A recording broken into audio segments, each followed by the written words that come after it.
no minimum limit. You can ask for 100 fills. Okay?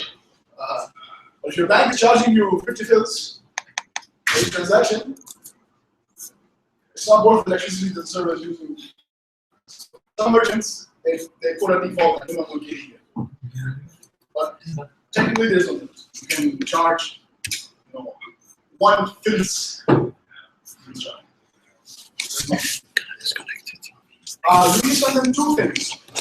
The link that KNet will redirect the customer to when the payment is successful, and the link KNet will redirect the customer to when the payment fails. These are links on your website. And they have to be publicly accessible links. So if you host, it will not work. You'll always have an error. The error link will always work, but the successful link will not work. The reason it will not work is because KNet system needs to make a post request to your server. So if your link is localhost, it's going to run within their own computer. They will call the connection. But I'll show you a very cheap way, free basically, to get it up and running really quickly so you can test systems. You need to have a unique ID that you send with each transaction. It has to be unique per transaction, generated by your system. And there are 5 fields that you can use to send any other additional information along with the transaction. These fields are stored at KNet. So when you log into your merchant gateway with your username and password, you can see with each transaction, you can see these data. They're called UDF, user defined fields. Okay. That's it. The rest of the process flow is here. It's based on this form. I'll pull it up on my slides as well. But as far as, I will not go through this. These are different kinds of providers. This is good information for a business. If you want to accept credit cards, first of all, they don't accept credit cards on the payment gateway for international issued credit cards. So if you want to accept credit cards on your website or on your mobile app, you can only accept credit cards that are issued in Kuwait if the bank is in Kuwait. To accept internationally issued credit cards, you have to go with an international acquirer like PayPal, to check out, or something like that. What about from the Gulf region? Different than what is the plan? Yes, this is different than what because the risk profile is high. Believe me, if you've seen what I have seen, I would not even enable this, even for saying. I can tell you, I personally saw a case where 200,000 KD was taken by fraud online, despite all the changes. So, yeah.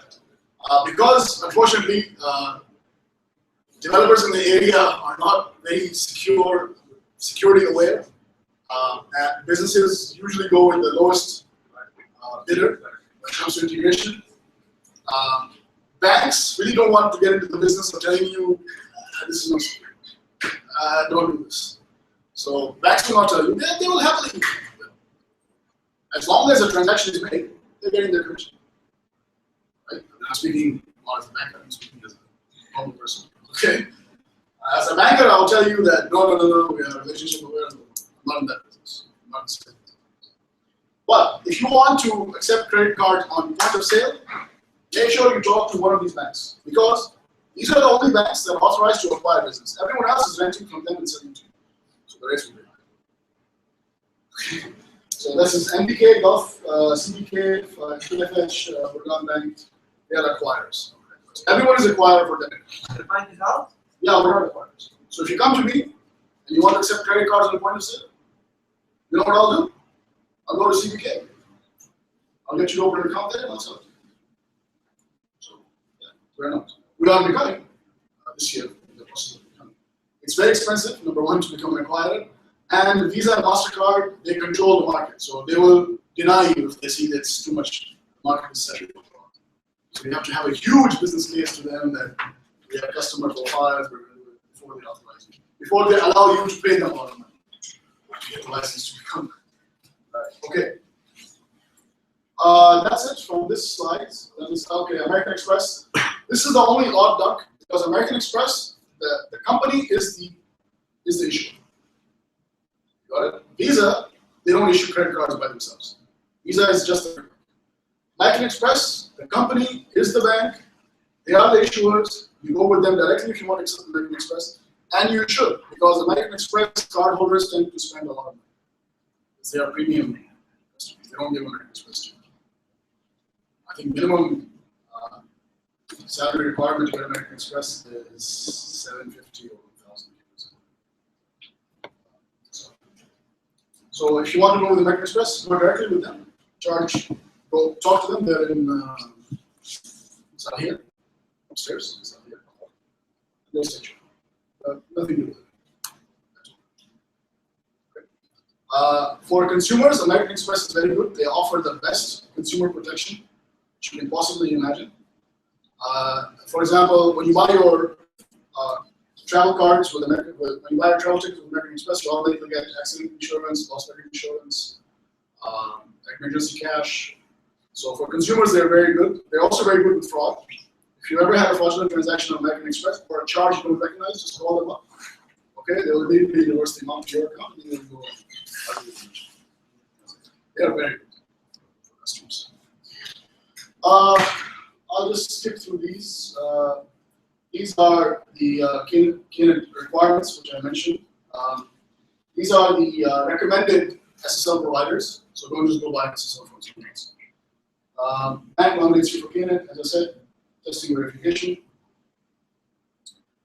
KNET officially supports Java, ASP, and PHP. In 2014, they started supporting PHP by taking some code that someone wrote and offering it without even saying hello.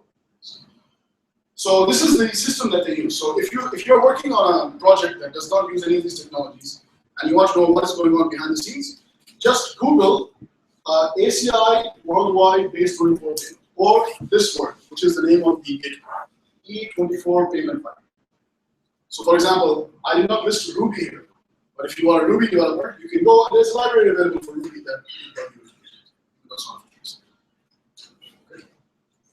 The same gateway supports credit, debit, 3D secure, chargebacks, subscriptions, everything you can imagine. Okay. KNET restricts you for debit. They don't allow subscriptions. They don't allow you to store the card number. You have to redirect the user. If they catch you doing some JavaScript trickery, they will block you. They will blacklist you. So don't try. Okay. If you know E24 Payment Pipe and you want to expand your business to Bahrain or Qatar, use the same. It's the same thing that Gulf Bank uses for their credit card gateway as well. So I have a lot of people asking me questions about that are developers who are working with Gulf Bank. They found my code online. They're like, "Hey, how do I do a credit card reverse?" So that's how I know this. Okay, very quick. Okay, this is an old speech. If you go to this link, this is my GitHub repository. You will find a sample KNET client that you can download and my KNET library that I wrote. But you don't need to do that. I'll actually give you a demo of this. This is what I wanted to get to. This is this piece of paper. If you cannot see it, I'll pass this around. Okay? I thought I was going to have a bigger interest. Did you ever go back to the previous slide? This slide. GitHub. GitHub/Burhan. Oh, I know. I'm not wearing my. I have a T-shirt that has it. I'll just do it. This is for developers, so business people have a T. All right, but you should know this. What happens is this is basically a shopping cart or your mobile app. Okay. Customer adds something to the shopping cart. You confirm the checkout. Customer clicks on pay or KNET, or pay by KNET, or whatever button it is. Then what you will do is you see this box. This is what KNET provides you. This is the E24 Payment Pipe class. This thing right here. Okay. You will initialize the gateway class, and you will send it a request to fetch a payment URL. Fetch a link that you will redirect the customer to, and you will pop up the payment page. Is that clear? Can you say it again, please? Yeah. So what happens when the customer clicks on Buy Now? what you have to do is you have to initialize this payment pipe, the class, and then you have to send a request to KNet with your merchant credentials for a link in order for you to redirect the customer to that link. If you notice, like if you go to Talabat or don't go to Talabat required. If you click on the link, you notice almost immediately the KNet page pops up and the name of the merchant is shown and the amount to be paid is shown. Yeah. Right? That's what happens here. In this one method, you send it the amount, the currency, your link on your website for the error page, and the link on your website for the success page. Okay. What KNet will do, they will confirm your credentials because the encrypted file has your username and password. They will create a unique payment ID on their server. This is your token. This is what allows the customer to pay. Okay? And they will return to you the link and this payment ID. Okay? The reason they give you a payment ID is because there could be a race condition here. There could be multiple requests. Based on that token, when you redirect the user, they'll make sure they show the correct information for the merchant. When you send your credentials, is it sent from your server to KNet, or is it a redirection from the user? Okay. The user does not see this process. Yes. The user sees this in the green circle, which is when the KNet page pops up. Okay. I'll show you because I have I mean, code. for security purposes, that's why I'm asking. Oh, for security purposes? This is not secure at all. This is easily hackable. Okay. This is man-in-the-middle attack. Right here. Okay. It happened before. Never happened. Seriously. Okay. But there are gaps. But the good thing is, sent from your server. it's sent. It's an encrypted credential that you send, and then the transaction is actually set up at KNet's. So there is no monetary information that goes back. All you have to do is send the amount. And the currency which is fixed. You can try sending US dollars. I don't know what will happen, but probably your request will get rejected. You can try. Now, KNet will return to you the payment ID, which is a unique number, and the URL, which you will then combine and send a redirect request from your site, and that will let the user see the KNet page. So if you notice, when you go to the KNet page, it's always www.knetpay.com/payment ID and then this number. This is the number that they will send you. So the user will land here. They will enter their debit card number, blah blah blah, on the KNet site. Now, this is very important because this is where many developers just move it up. If the payment is successful, or if it fails, or if it times out, or if the user clicks X, or in whatever condition, your code has to accept a valid request from payment. They will always send you back a post request, and the payload will be information about that transaction. You have to always record this information, otherwise you will never pass the payment. They're very smart. They'll go and they'll just click on your website, and then click cancel on KNet Pay, and ask you, okay, what was the status of the transaction? I'll show you how to get around that, because there's specific logic you have to follow in your payment flow. Just one question. KNet is actually tracking this if they click X or not? Because one time I tried that on a website and it got me in the website. Yeah, it will redirect. That's what I'm saying. When you click X. Yeah, I just clicked back, Yeah. and it authorized me to access whatever. Yeah. To reserve whatever I want. I mean, on the merchant side. Right? Yeah. Yeah. So it's like it got an accept page, but I didn't actually pay anything. No, because what happens is when you land on the KNet page, you are now separate from the merchant's site. Yeah. Right? Your browser history knows back. If you click on back and you click refresh again, then you'll have a new transaction. The old one will stay on KNet servers, but will be as unpaid, as unfulfilled. They'll have an open transaction. If you click OK on KNet site, the second page where they confirm, and here when you click cancel, they will send you back to the merchant page. If you have the KNet page open and you didn't put anything in, and you close it or times out, the merchant will notify. If you click OK on the KNet page, and you click back, the KNet page will be open. And then we'll see error in your transaction on the KNet site. I'll show you all the scenarios because we have a line there. Okay, so They will send a response to your response URL. You need to tell KNet what to do next. You need to tell KNet, redirect the user either to the error page or to the success page. The reason you have to do it is to prevent someone from sending a different URL here and a different URL here. You masquerade as a merchant. Okay. Anyways, KNet will read your response, and KNet is the one that redirects the user to your thank you page or to your error page. So the request goes back here, and then from this green box, the user will end up either here or here. Error page, success page, is the end. How can the bank know, okay, sorry, knows the success on the error page? Because you send it. Sending it. You send it in the first step. In the initial step, you send it to get page. Good. All right. So I think this is the last slide. The rest is all business oriented. So if you want to know more about it,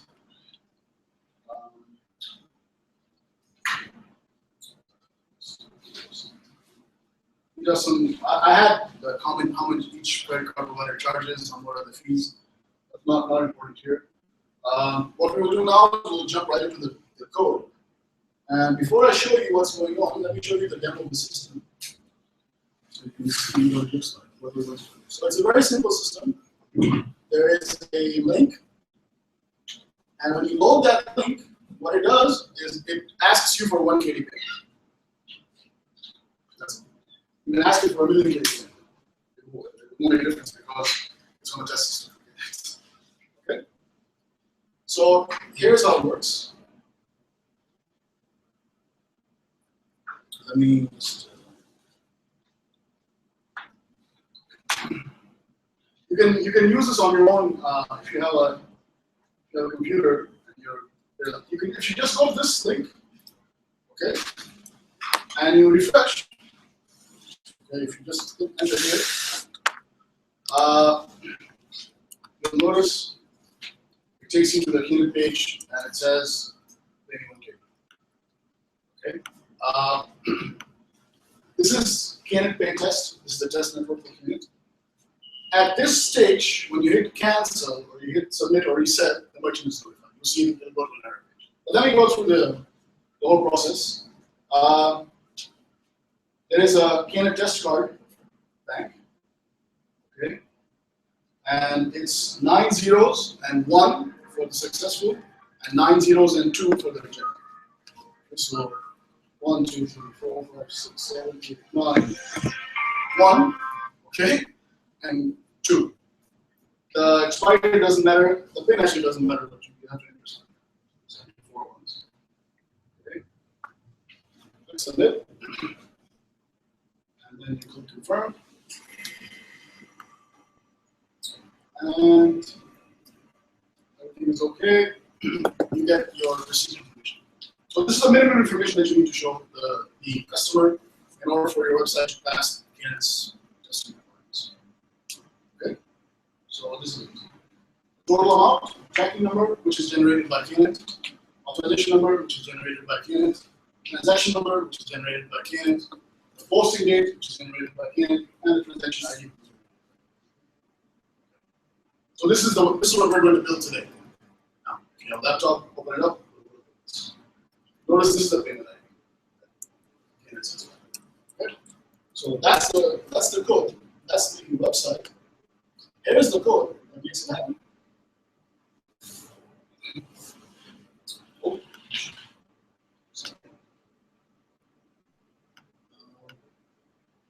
Developers, you might want to, because it's a lot of code. It's actually one file.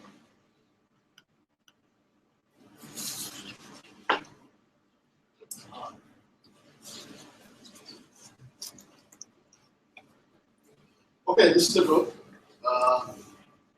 I wrote it. It's actually hosted on Google servers. So I wrote it using Python, but I will happily translate it into any language that you need because the code logic itself is very simple.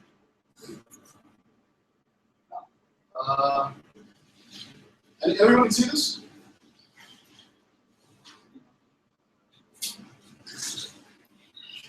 Oh, yes. Let's see what this does. Better?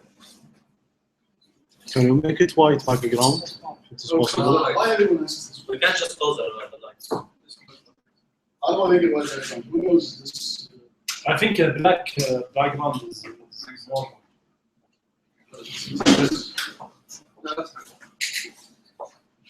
Oh. Sorry. Okay.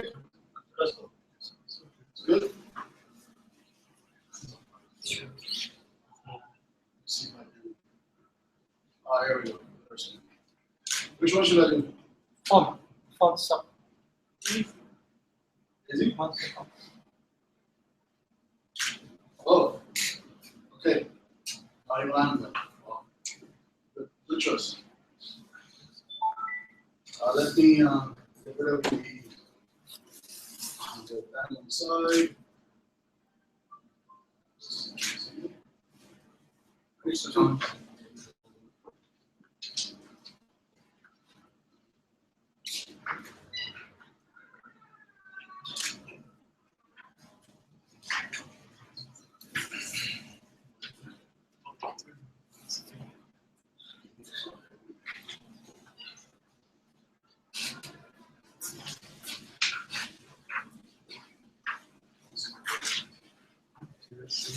Can everyone see this code?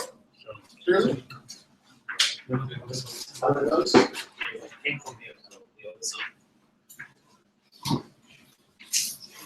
Is it clear? The code? How do we do it?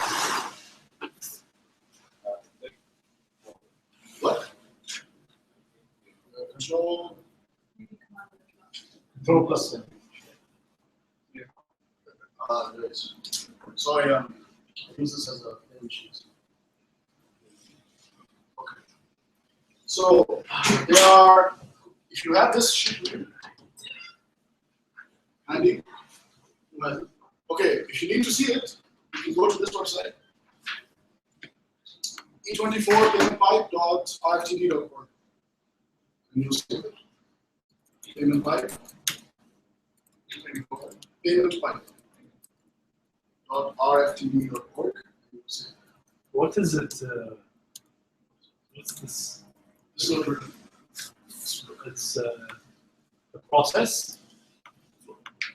We're going to work on the green box here. That's what we're doing. Everything else will let you see. Okay? You got it? E24 payment pipe .rftd.org. Or you can take a picture of it. Let me load it up here so you guys can see it. Yeah. Here. Who needs to see this? We're working on the green box. This is what we're at. So, if you go to this website, and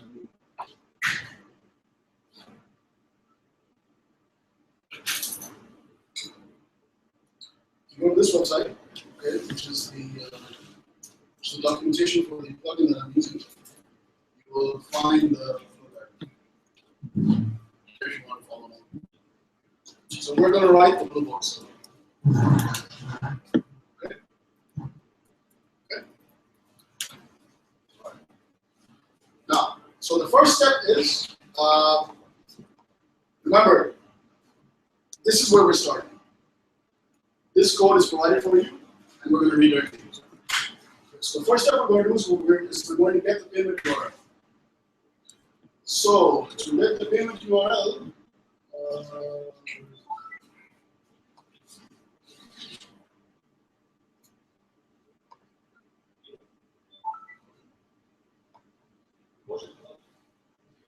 so what we're doing here is we are finding the path to the source file.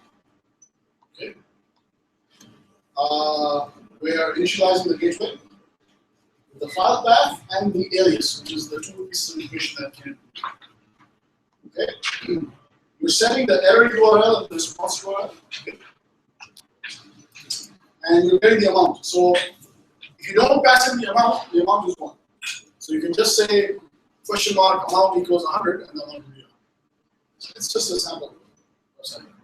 Okay. Now, this is the key piece of information right here.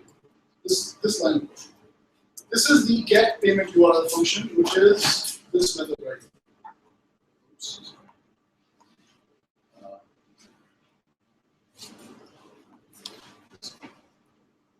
Before you can call this, you need to know the currency, amount, the error URL, and the success rate. Right? So that's what we plug in here. Okay. This is the error URL, the amount. By default, on this gateway that I wrote, the currency is already set to KDB, and the language is already set to English. It's an Spanish language. Okay. You get the payment URL. Now, what this thing does is it will give you the URL to redirect to and the payment ID. The reason it's written like this is when you move to production, all you do is you change this file, and it will automatically redirect you to the production servers. Okay. That's why Knet tells you which server to go to, based on the terminal that they use. Okay. So once we have the payment URL, when this code is running, the screen is actually white. The server is still loading. Because the job of this code is just to redirect the user to the Knet page. So what we do is we take the transaction and we store it in our database. So what I'm doing here very quickly is I am storing the payment ID that Knet gave me, the total amount. You can store whatever you like here. It's up to you. It's up to the application that you're running. The key thing is you have to have a unique ID. Okay. Now, you send the payment URL with the payment ID, and then you just simply redirect the customer. That's it. So once you redirect the customer, the Knet page goes on the other side. Okay. Now the customer is lost. Because web is stateless, your server has nothing to do but wait for a response in order to show something. Which is why Knet will always post back to your server. I mean, there is no other way for you to have a persistent connection with Knet. It's the web. It's just how it works. It's stateless. HTTP means one request, one response, connection closed. One request, one response, connection closed. Right? This is the handler code that you must write on your side, which accepts Knet's response to your request for a transaction. Okay. They will send you back the result. Is it captured, not captured, declined, error, success? These are all the different kinds of results that you can get from. It's a word. Okay. And you have to then decide what to do. Obviously, if the transaction is declined, you have to show an error page. If it's success, you have to show a success page. But remember, this request is happening behind the scenes between Knet's server and your server. So the customer is not aware of this. The customer is seeing Knet's page where it says, please wait, don't close this window. Okay, because Knet is waiting for your server to tell it, where should I send the guy, which number. That's what you're calculating. Okay. So here's what. So for example, I put this check in. Like if by some chance Knet sends me a payment ID that doesn't belong to me, which they tend to do, you can just say no error URL. This transaction doesn't belong to me.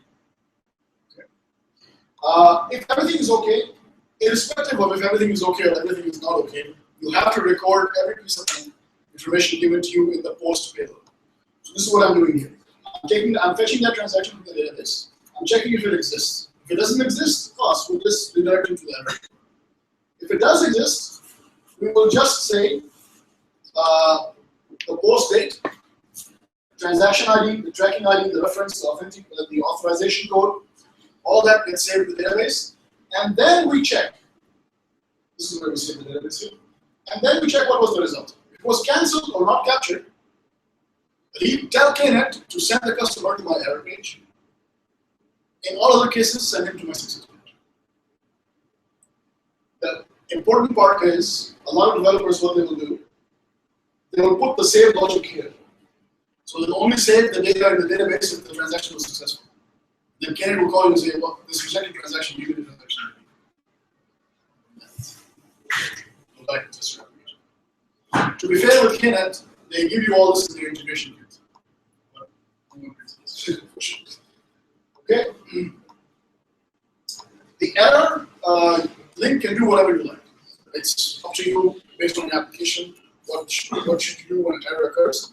In my application, I just write the error was needed. It's just a demo. Right? Now, the successful handler, which is what happens when the payment is successful, KNet will only send you back the payment ID that KNet generated. It will not send you back anything from your database. Right? It will send you back any user-defined fields. So I know some developers, what they do, they send their primary key for that shopping cart or that transaction or that whatever reference in the user-defined field and then fetch that back because KNet will dump that back to you. Okay? Whatever you sent in the initial step comes back to you in the success step. Okay? But that's bad practice. Don't do it. Okay? Use those fields for the benefit of your business client to store information that's relevant to that transaction financially. So I know, for example, in some shopping carts, they store the total amount paid and the discounts applied. Because it could be that it was a very low transaction. And the shopping cart is designed in such a way that when you update the product price, it updates recursively all the prices of the previous sales as well. So they store that information. I've seen some applications where they store extra information about that customer. So, for example, you might want to store the customer SIM ID, which you want to store in your database. You want it to be available to your business like accountant who will log into KNet's website and see a history of all the transactions. But in all cases, what you must show to the customer, the total amount, what they bought, tracking ID, authorization code, posting date, the transaction ID, the reference number. If you don't show these things either in an email or on the screen, KNet will not authorize it. It's very important. Okay? It has to be both email and on the page. Either. Either. Or if it's a mobile app, you have to show it on the success screen. Okay. If it's, for example, if you're sending it by SMS, you have to show it on the SMS message. If it's a website, you have to show it on the screen. And normally, you email the receipts.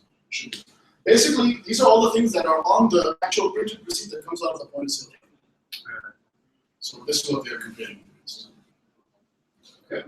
Now the rest is just so this is the code. I mean, less than 500 lines. Less than 3 minutes. Is this code available? Yeah. At your... I'll publish it on the GDG Kuwait GitHub page. Okay. And anyone can download it and run it on Google's App Engine, which is where I'm running it. Yeah. So let me show you a little bit about that.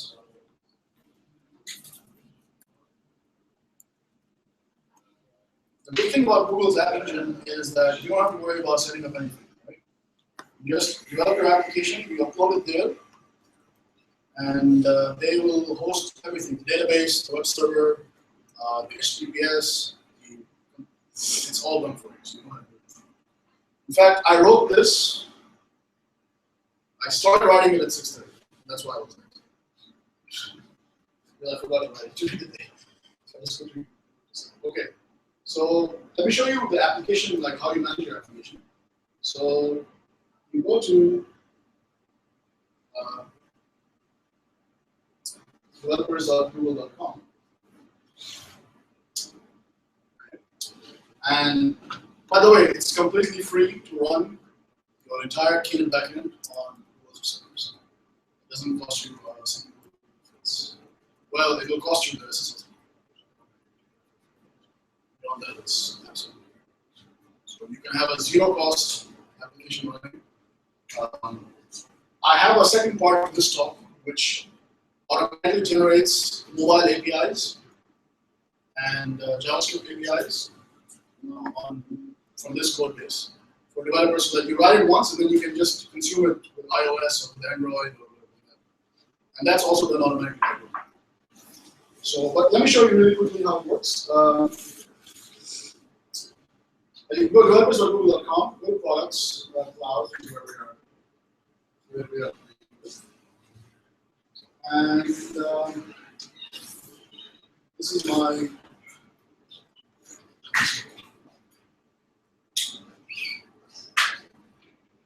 and this is the project that's running our demo.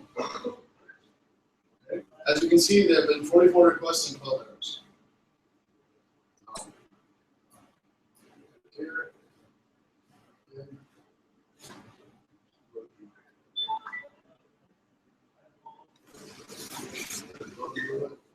See estimated charges this month.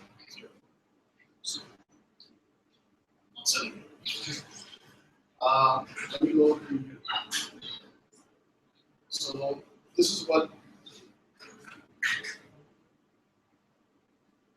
last hour transactions are going on. There have been some 500s when I was developing and I had a bug. There's some 800s here. So let's scroll down here. See how many 500s is going. You can also go ahead and look at the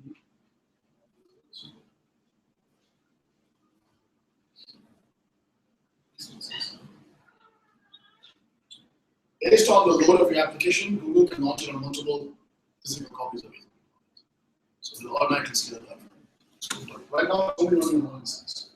So, But you do create instances then? no, No? it really relies on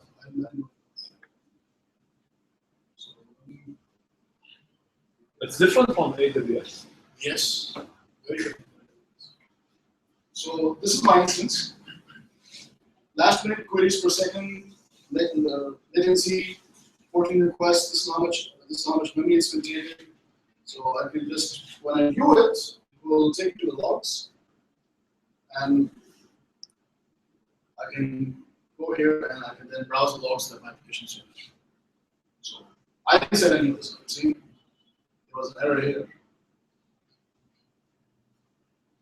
So this is error in my code, so there's my traceback. Because there was no order for that amount. So, and the other thing you can do is you can scroll down here and go to storage.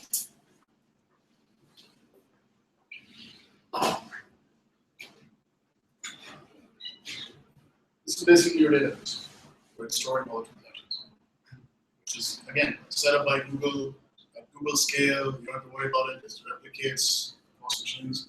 I don't even know what the total limit is, but it's, I believe. Like it's 3, 4, 4, 4. Like what's the total gap? 3, 4, 4, 4. Believe me, if you run to the limit, call me. I want to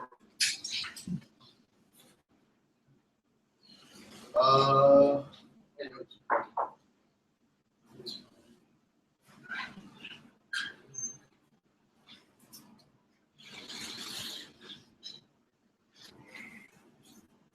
Oh, we don't have any?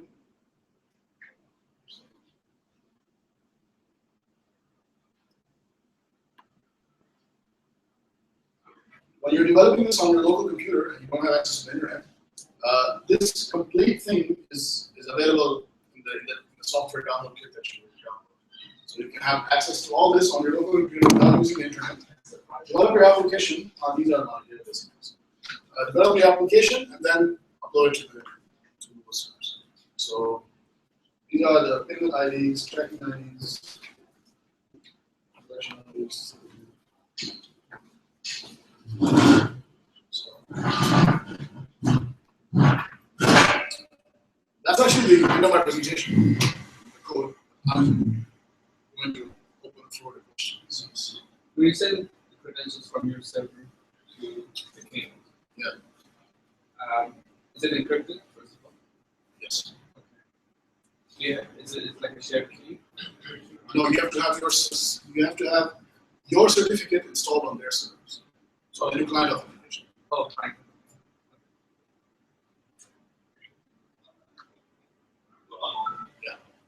Is it applicable to have two companies sharing the same amount of payment? I Same. mean, percent of the payment will go for the first company and the rest will go to the second company. Is this applicable or? I didn't get it. Give me a practical example. Two different companies owned by two different people? No. My website, as an example, will provide just the gateway for other company. The user will buy from that company and I will get percent of this payment. Yeah. It's applicable to do it. But where is the money going? Your account? For their account. That. It's not applicable. It's not a Talabat model. Talabat model is you are the one and the money goes into your account. Okay. Then you distribute it. What you're talking about is renting the gateway. But I can't get the investment like that. How do you get the percentage? No. As you said, how about example? Yeah, Talabat you can do it because the money is going to Talabat's financial account. Talabat just went to the bank and said, I want to pay the gateway. Now they do whatever they want. It's their agreement with their merchants that controls the commission. That's perfectly. Questions? I will upload the source code to the GDG Kuwait page, and you can download it there and you can play it. Yes. Any idea about bank fees? Yesterday I called Bank United, they asked me 100K. Just kid. Yeah. Only lower price. Any idea about it? Yeah, it's like, I don't know if you remember, but a couple of years ago in the morning, 6 a.m., if you turn into 88.8, you still have the price of the fish. It's the same like this. Ask different days of the week. Ask the guy how he's doing, and he'll give you different rates. They sit next to me, the guys. I've gotten the rate down to 200 KD from 800. So it's negotiable. Can I take price from you? For me, no, 11 cents. But be careful, huh? I know that some banks they charge you per transaction commission. 500. Your bank is No. We don't. 500. Bobbian, there's a Bobbian 250. One of it is 150 about. You're asking about point of sale, or you're asking about what did you say on the phone? I called. Yeah. And then what did you say? You Yeah. said 500 plus the transaction. KFH? No. That's it. This is, as far as I know, this is I not. know the name of the guy. Who is it? There are only two guys. Understand? Mohammed Saad? That's it. He probably didn't understand what you were. How much is it? Per transaction. As far as I know, there's no per transaction. So I'm sure he was selling you the Percentage. No, I'm making sure it's not the point of sale. Gateway. No, I know the gateway. Yes. Come and sit and talk to him, and then he'll give you the answer. So, Burhan, now now banks are moving away from their transactions and adopting a percentage. This is what you're saying, or? No. It depends on the bank itself. It depends on the business. It depends on your relationship with the bank. It depends on the risk profile of your business. There are many factors that go into it. And I know, for example, I know a merchant that doesn't pay a transaction fee, that doesn't pay any rental fee. They have one fixed fee per year. That's it. You mean monthly? Or? One time a year. I know, That's it. but it's quite expensive, right? It's been engaged. Yeah, like it's very high margin. Is it 4 digits number or 5 digits or 6? I cannot say that. What I know is How many digits are there? That's on the number. I don't know. I think it's 3 digits. 3 digits. That's Three, 4 digits. I don't think it's 4 digits. 3 digits. I saw local bank gateway, like a weekend. Yeah. Different than Khalid. Yeah, it's their credit card. They can come. Yeah, because they're acquirers. So they have their own credit card. Any banks take part in these things? Yeah, KFH uses Mix. I want to take it. We have Mix. We have Mix. MIGS. Folk, That's sorry. credit gateway is something. But they don't know from the customer. This is credit. You have to keep in mind the difference between credit and debit. Debit, credit. But I'm asking about the gateway for online payment. Yeah. Not the key. Yeah. DK cards. Yeah. See, Gulf Bank, you go to Gulf Bank, not Gulf, what is it? Burhan, I think it is. That's Burhan Bank. You go there, and you can use their debit card to pay for anything online without. They can go there. Yeah. This is because every bank in Kuwait is acquired for debit. So they can do this. Okay, but only banks that are acquired for credit can offer you a credit card gateway with their own logo. Everyone else for payment gateway, they has to go through KNET. Why? Because KNET is the one that's connected to all the banks. It's the central clearing house. It's where all the money comes, and then it gets distributed to all the banks. If a bank wants to have their own gateway, they can only serve their own customers. Like NBK. Like NBK, like Gov. It's the fashion thing to do. But if I want to be able to accept other banks' issued cards, then I have to go through KNET. There is no other way. Because this is the one entity designated Connects them all. to be the clearing house for both. So does Swipe accept Kuwaiti issued credit card, not debit cards? I don't know. Let me ask you. I doubt it. You know? I doubt it. Because there's Burhan, do you think that any time in the near future, subscription based on KNET, like a subscription model, no, where you be monthly? you cannot, because in order for you to do that, you have to store the card and do a transaction, which is called card not present. This is not authorized for merchants. KNET will not in any. In any circumstances. Is it because is it old? They're using maybe on old. No, technology it's because the merchants are not secure. The market is not mature. I don't know if you remember, but there used to be, you go to Zain Wataniya, you can go to their kiosk, and you used to be able to swipe. Yes. Hey, They blocked this. who blocked KNET? Because it's not pleasant. You have to scan the check. You have to scan the check. There's no other way. A swipe transaction is a red flag for fraud. So don't risk it. Yes. Is there any other solution other than KNET that accepts debit cards? You can have prepaid cards. You have to convert the amount into another currency in order to use it. So, for example, you can use a cashier.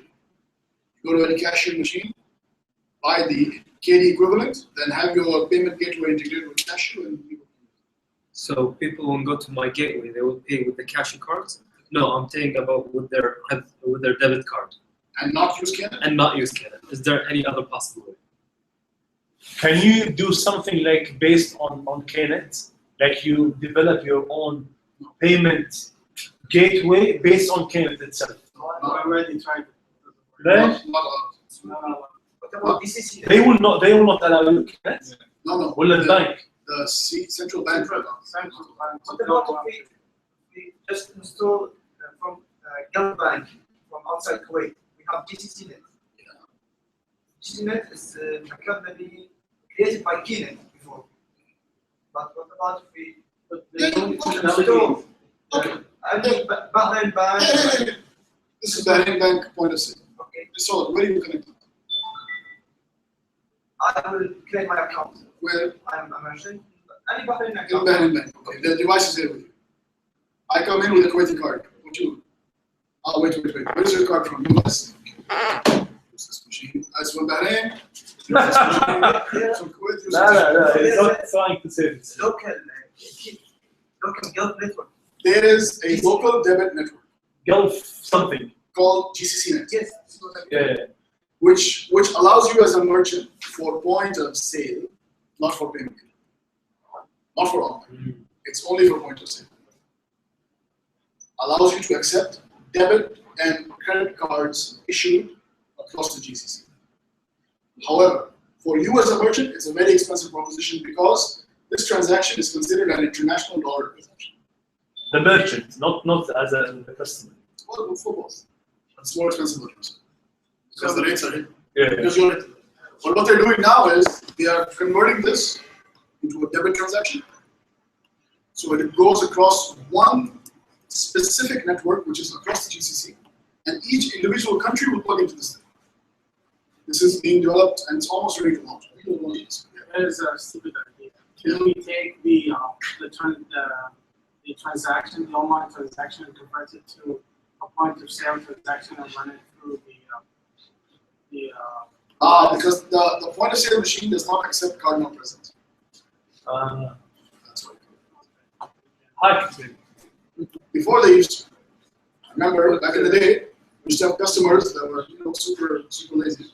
So they used to call us and say, my number is flan, and they would punch it in. Okay. But this is Manually. This is called card not present. Machines. When they introduce chip, they block this. But you still could write a code that would store your. no, the because it's redirecting. It's a redirecting. So very good. No, I mean on the Kenneth online. Yeah. So what do you want? Yeah, you can store the Kenneth. The card number. Yeah. On your side. Yes. And then. Then keep it under maybe his profile. Great. And then use it. Can you pre-populate? I don't know. But it couldn't. It won't happen. You couldn't do this. The customer has to. Yeah. Only the customer will trust you with their. Only allow them. I don't trust my mother bank. I don't trust my bank. Burhan, before Synescape website, when they are using MBK payment gateway, I was storing my card number on their website. Yeah. So when I click pay, they transfer me to MBK The card website. number is filled. Yes, filled on.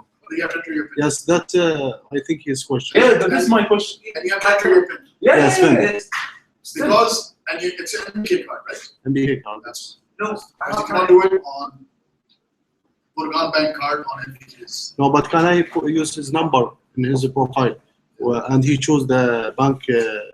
And just enter his PIN. Just yes.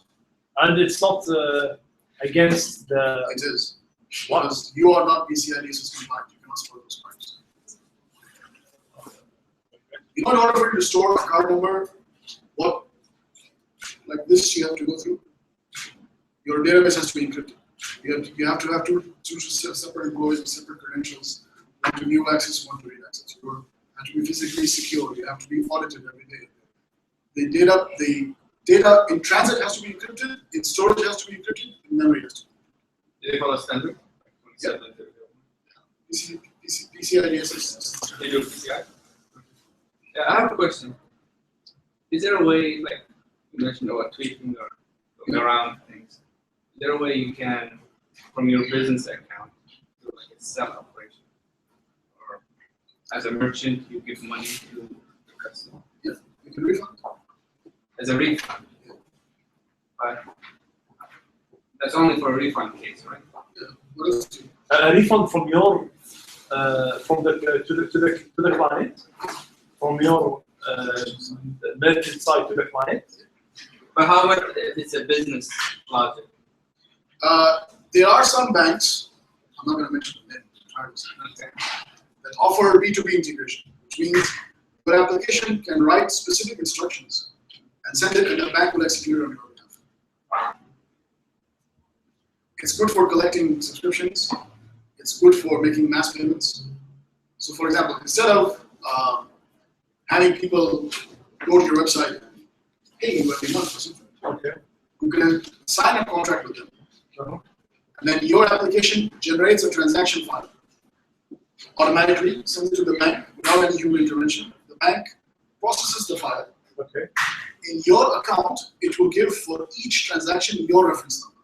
The narrative, it will be your specific application reference number. It will drop the transaction file result back into your system without anyone touching. But so that's a subscription model. Yeah, but it's only available without the payment gateway. It's not a payment gateway transaction. This is a separate. how they would go and sign hard copy papers? You have a legal agreement, just like a standing order. Can we do it like soft copy? Soft copy like on a web page. You can do whatever you want. They will That's know. what the bank will accept. What is the requirement? You only need an IBAN? Need requirement? Yes. I don't need any. An IBAN, his account. So you could fill a soft copy application, and he has to sign. This is between you and your client. Bank doesn't care. Because in the bank, in the end, when there's a fraud case, they'll come and catch you. Where's your authorization to deduct this amount? I think that's same. not automated, right? What? It's not an automated. It is on. It does. It's completely 100%. It's a B2B. It's only B2B. Oh, To be business to business. Yeah, not C2B. I mean, Or B2C. B2C. For the refund logic. For the refund logic, you need to. You know how you set it up? You sign up with the bank, not connection. Okay. Tell them about the B2B service. So what's your integration? How you want to be integrated? You want Excel files? You want comma separated? What do you want? Yeah. Where's your VPN? Where's your setback? Here's the connection. Now, what do you want to be able to do? I want to be able to execute transactions on my behalf. Okay.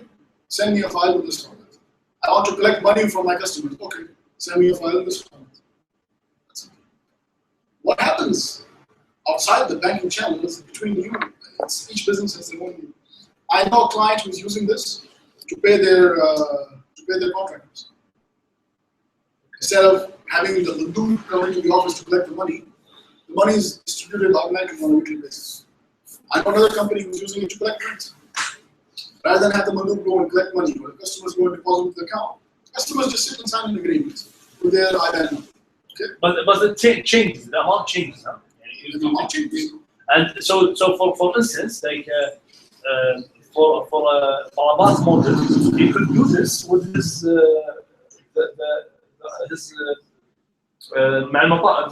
websites. For payouts. Like, you know how some mobile providers allow you to do direct debit? Like, whatever you bill it, they'll deduct it from your account. Yeah. But available for everyone. Yes? Sorry, question. Yeah. I was going back to the stuff. Yeah. You mentioned it's automated, right? Yes. And can you re-explain that file? You mentioned there's a file. Basically, the way it works, there is a encrypted connection between two systems. Okay. One system sits at the bank. Okay. The other system sits at your premises.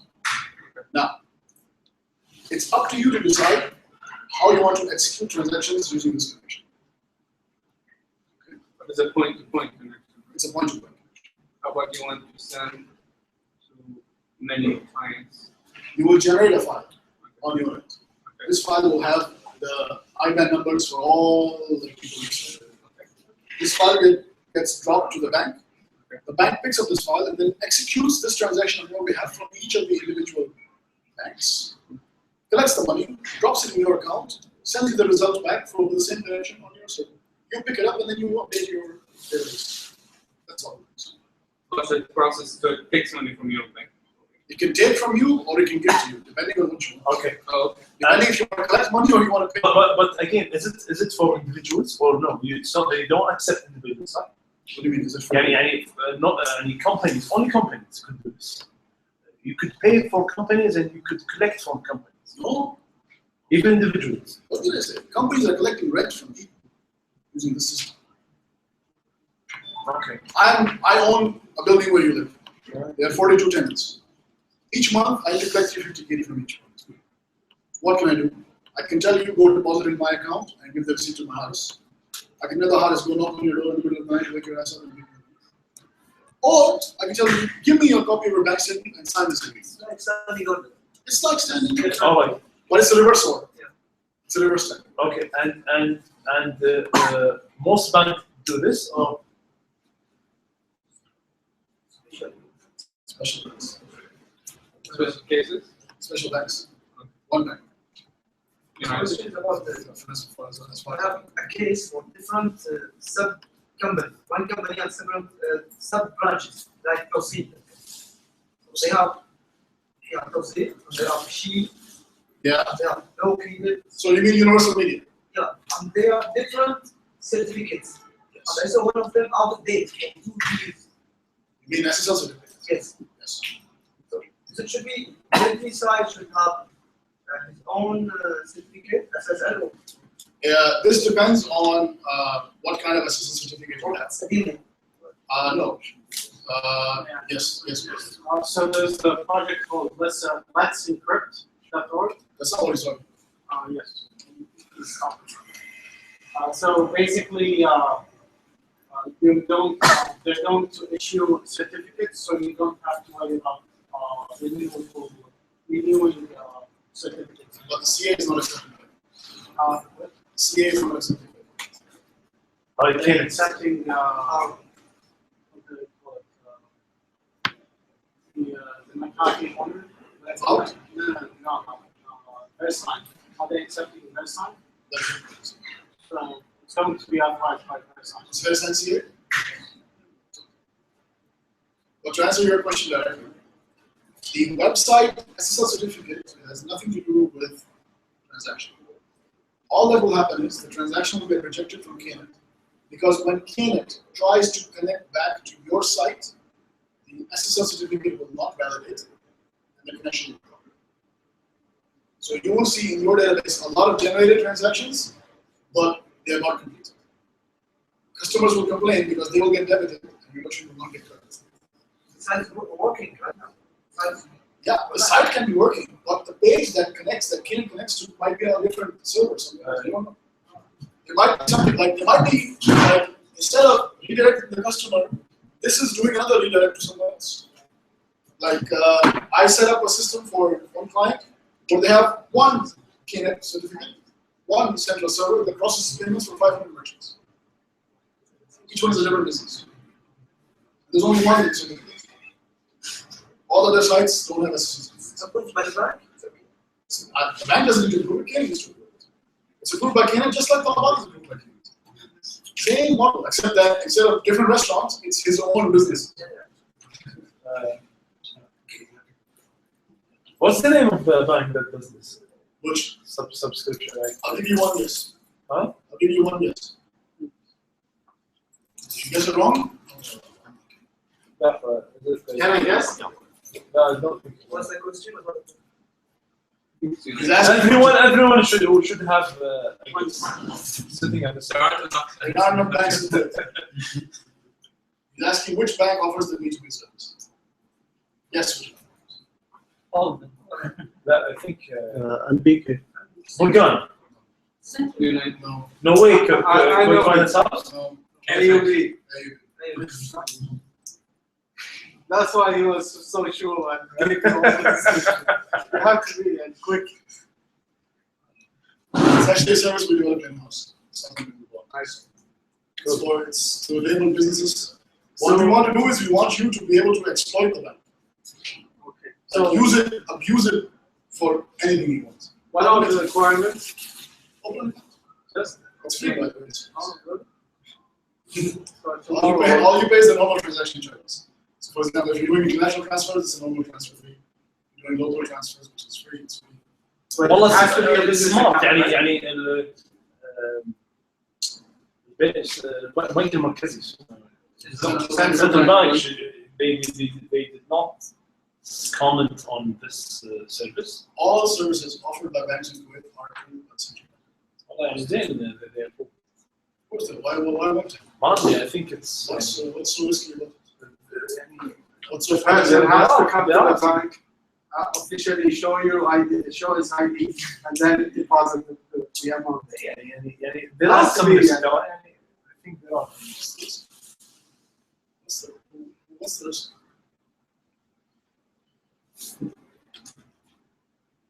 Imagine you are a company that has an accountant. Okay. The accountant, we have 4 accountants. One accountant can only approve payments up to 100 KD. It's above 100 KD, he has to approve it, and the other accountant has to approve it. There's a third accountant who can only make foreign currency transfers. This company's account. There's a fourth accountant who's in charge of reconciliation for all your suppliers. And each one of these guys has a password, which I'm sure they don't share and they don't post it on their walls. for your internet banking service. Okay, and in one day you're executing millions of transactions. This versus your ERP system is generating a file which is being sent to the bank and is being processed. That's But the it's account, designed for small businesses. Yeah. It's not designed for large. the account has to be a business account in order to do that. Can you do it as an individual? Actually, You mean like central bank? no. Central bank? And you provide like this program that will be installed. There's nothing to install. You can do it as simple as upload a file to a server. You can go as simple as you want, which is a file upload, or as complicated as you want. I know one client, they're generating directly Swift messages from their system, and they don't even they go directly on the Swift network. We also have it in KFH eco. Yeah. But that is designed for what? Connections. Connections. Collection. I want to collect rents. I have fees to collect. We don't restrict what you do with it. So what You is can the do. reason? You can collect. You can request. You can pay. I know people. The only thing that we haven't done yet, which we're trying to do, is authorize the MSAL, Social Affairs and Labor, to allow salaries to be done through the system. Yeah. So instead of having the manual paper and the stamp, it was a floppy disk. Now they accept CDs to get it done through the system. So we're working. It's authorized. They have approved it only for certain companies, not for the small enterprises. Because it has to do with visa and labor regulations. It's very easy to use the system. So, any other questions regarding anything? Yes. Now, if I pay my credit card, Sultan Center, for example, Yeah. they swipe my credit card with their machine. So Yes. they are collecting my data. No, they swipe your card on the point of sale machine. Yeah, I know. They swipe their card on the point of sale machine. They swipe the card. If they swipe the card on their machine, is to collect the card number in case there is a reverse chargeback. That's what I find. Yeah, but in this situation, it's not allowed in the country. For example, in the UK, they are nobody allowed to just touch your credit card or debit card because it's really very secure and it's very sensitive data in each device. So in each company, I can't trust any company or any sales point card regarding the collection any data from my card. They will use it for malicious. Which is why they have the data protection. Which is why the transaction cannot be executed just by the card. Yeah. For example, in the UK, if you want to buy something, for example, Marks Spencer in the supermarket, so they didn't touch your card. They just sent from the card chip to the kit machine, and you have to just insert your card. Enter your PIN without any touch point. Yeah, this depends. This is a feature of the terminal. By the way, KNet offers more than one kind of terminal. Just to give you an idea, the one that you know, the one that's portable, is the one everyone sees, the Bluebird. The GSM one. There is the desktop model, which you might see in the old ones. There's also one which doesn't have any printer on it. It's just the reader with the pin pad, because the pin pad has to be cryptographically secure, and the reader has to be cryptographically secure. This is the most flexible option because it allows you as a merchant to collect the receipt data that is sent. And instead of printing this stupid receipt, you print your own customized receipt, and then, or you don't print your receipt at all. It's available for. It's only available for merchants. It's not available for, of course. It's not available. But they launched it in the market. It's called an EPOS, electronic website. What? Why people don't do it? It's useful if you are, for example, if you have a kiosk, because the normal kiosk is very expensive with the encryption required and everything. But this is just a reader. It is it's a pad with a chip reader and connects to your server. So so the customer will see the amount, boom, and that's it. And then the receipt can be printed somewhere else in the shop, anywhere else. Says email. But the cashier has to enter the amount that. Yeah, but he can enter it in a normal system. He doesn't have to enter it on this. Okay. Because now in all of the candidates, they have to enter the amount manually. Because this is a fully contained device. In other words, you can use it without having any other system involved. That's why it has a printer on it. It has the admin interface inside it. You can do reconciliation on it. It's just the whole thing is built in. But because merchants require flexibility, they have this electronic point of sale, what they call it. They're also going to introduce a mobile point of sale device. You just plug in your iPhone, and it becomes a point of sale device. So they're testing it right now. Okay. The last thing I will say about payments in Kuwait is if you find a device outside of Kuwait that supports chip and pin and you want to use it within Kuwait, you can do it. All devices that are to be used with payment network have to be certified by Khalid and sourced through Khalid. So before, in the old days, banks were buying the devices, same as you, but now it's all. So,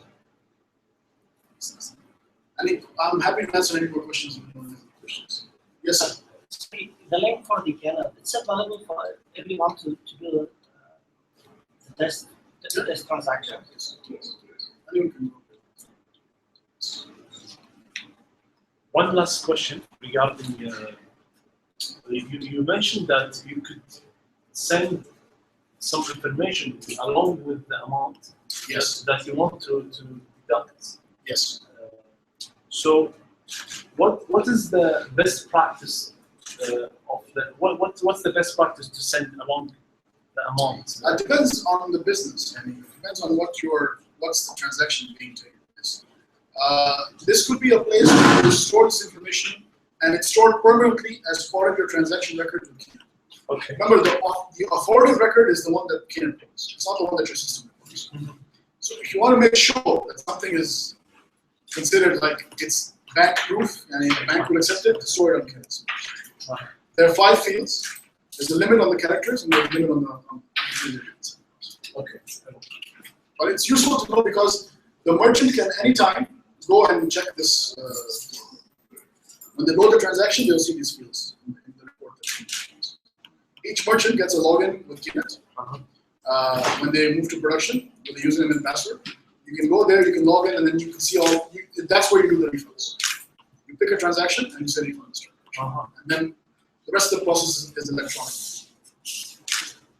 Could you generate the refund from your own system, and then it doesn't process it? It doesn't support it.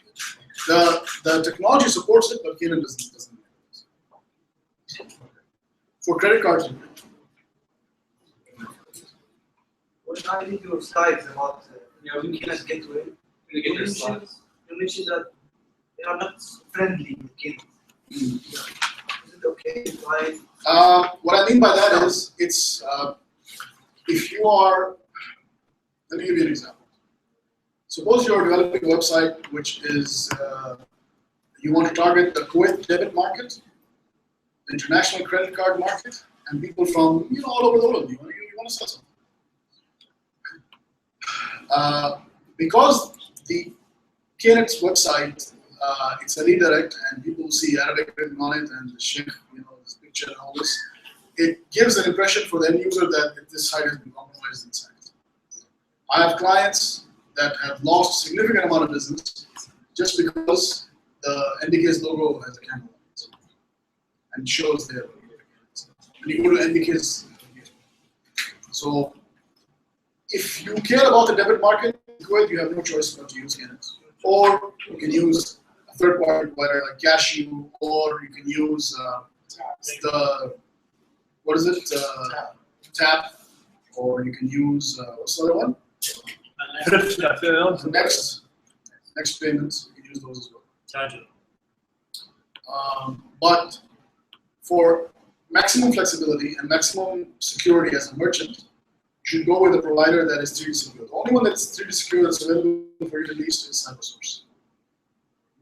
Go out in the way. CyberSource. They are the parent company for TrueCheckout. So TrueCheckout is their small medium business product. CyberSource is the If you go with CyberSource, they will take care of you all the way from what they call brick and click to completely virtual accounts. And they are verified by Visa, 3D secure, because they're all banks. Visa. They're based in Dubai, and you can go with them to set up a merchant. I know a few merchants that are going. In Kuwait? Payford is another option that you have. Unfortunately, they're not yet launched in Kuwait. Payford is also based in Dubai. Payford is like PayPal, not for business. Payford. There's another one that's based out of Saudi Arabia. It's backed by Saudi Aramco Ventures, and they do the same thing like TrueCheckout, but it's for the Middle East. So, there are some other options, but until the GCC network comes online, you'll have this headache of you'll have to go to each country and set up a bank account and set up a. Excuse me. If you design a smartphone application, native codes, if you want to call a request to the KNet website, do you have to open a browser inside your computer? So how the KNet will reply? You have to have an embedded. You have to have an embedded browser at the KNet. Embedded. Yeah, you have to have a web component running that will accept most requests. So what I suggest you do is use something like Google App Engine and set up the web server that KNet will call, and take that request, convert it to JSON, and shoot it as an API for your mobile application. Okay. Do you have to have HTTPS or yes? If you because I'll tell you what. When KNet sends back the payment information, it connects to your site on HTTPS. It will not connect on HTTPS. And if you only connect, it will verify the client certificate. So you have to install your certificate with KNet. So which means if your certificate expires and you renew it, and you don't tell KNet that you renewed it, transactions will get denied. Because they will not have a new copy. So every time you renew, you have to. And how much every year you renew your certificates? No, you can renew it. Can you renew certificates every 2 years? Maximum every 2 years. Because each year you renew it, they have to validate your business. It's a trust issue. So they can't blindly trust you for 10 years. I mean, go ahead. Either in the test with the phase project called Let's. They will perpetually. Yes, so they don't do it every 3 But months. even then, you will have to notify KNet. Yeah, but you can run a script which notifies everyone. So they're responsible. But yes, about the test. Either if it is in the test phase. No, the test, like what we did now, test, this is HTTP. No match. The test environment does tend to go down. So if it's not responding, it may not be your code. The best. Now, the code that has to be written, is it they support terminal? I mean, your code. If my code is written in Python, so I have to have. Does KNet accept Python, or they don't need to accept Python as long as you follow the protocol.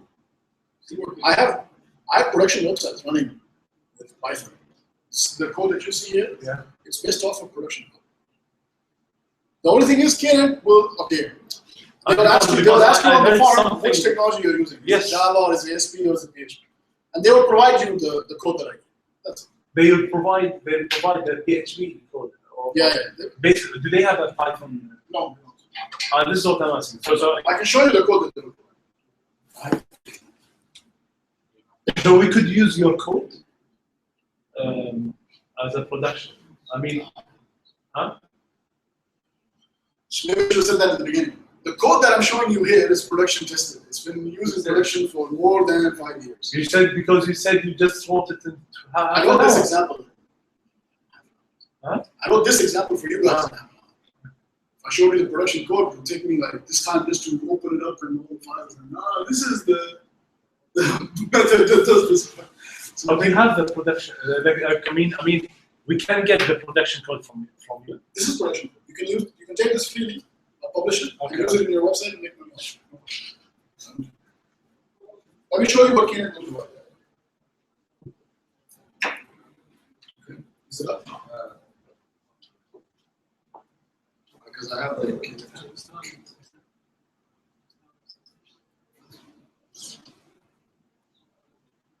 Can you download the toolkit directly from their site, or I have to ask you for that? I'll give you that. Oh, you have it? Okay. Hey, test it, huh? You can ask them for a test resource.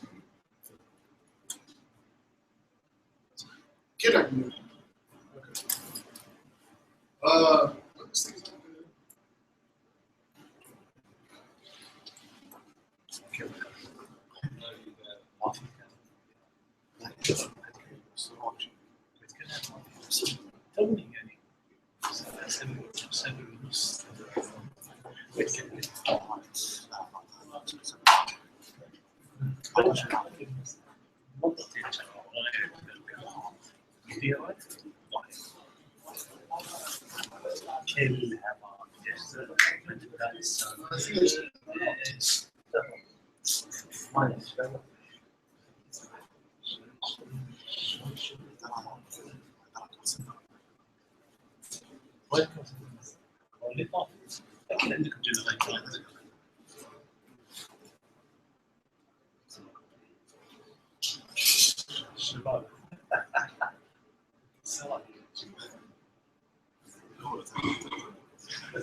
Okay, yeah.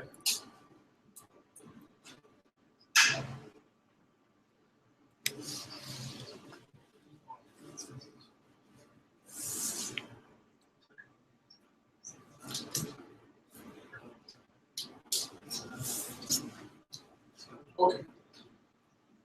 So what Kenneth provides you is basically this. Okay, they'll give you the PDF guide for integration, which shows you that document. This is publicly available if you just search. They'll provide you these toolkits: the PHP toolkit, the JSP toolkit, the ASP.NET toolkit, and the ASP Classic toolkit. Okay. This works inside the toolkit. So someone here was a PHP developer. So they'll give you a complete running system with a sample code. So, for example, this is their this is what it looks like. See the payment ID, the result ID, and how you basically redirect the users. You can use this in your website. It'll give it to you. So this is the right. Why do they don't have a Python? Give them yours. Why should I? I give them this in the toolkit. Sorry. Eventually they'll take it. This is the Python toolkit. So, this is my but they'll give you this guide. This is the guide for the electronic point of sale, EPOS. Let me go there for you. This is the new latest tips. So what it does is, so there are all these. See, you have all these codes to void a payment, to set the length of the receipt that's printed. Because in the end, you are the one doing all the work. What the hardware that the game provides is the secure hardware, secure pin pad. Everything else you're doing. I'll make this into a page. That's the e-post, huh? This is the normal integration kit. This is from May 2011, but it might as well be from May 1999. Basically, see, back then they support Fusion, but they don't support.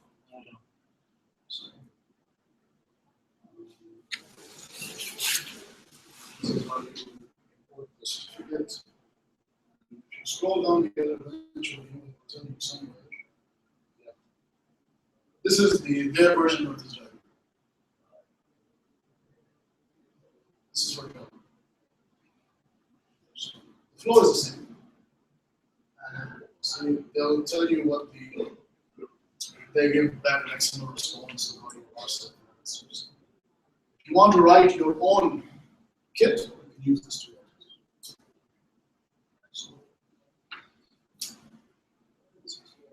And somewhere down here, they have a list of blacklisted characters.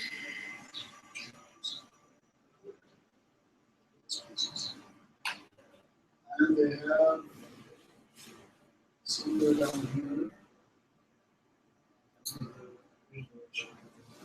This is the application that you must fill in.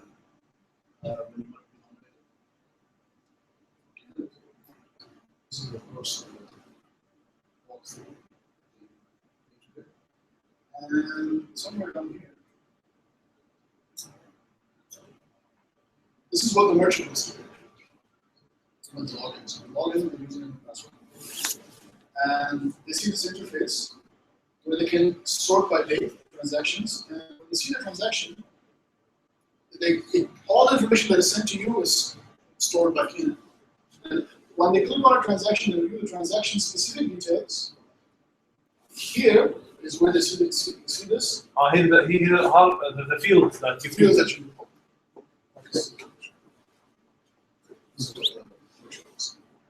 This is the field that I send the initial step. Huh? This is the additional user-defined fields, any data that you send, other than the data that's required to execute the transaction. So how can we get this document? It's publicly available. Just search What are the keywords? E24 payment by gateway.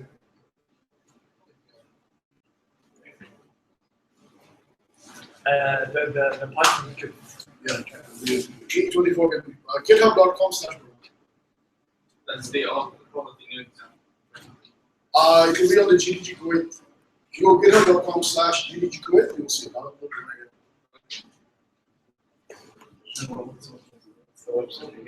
GitHub.com/GDG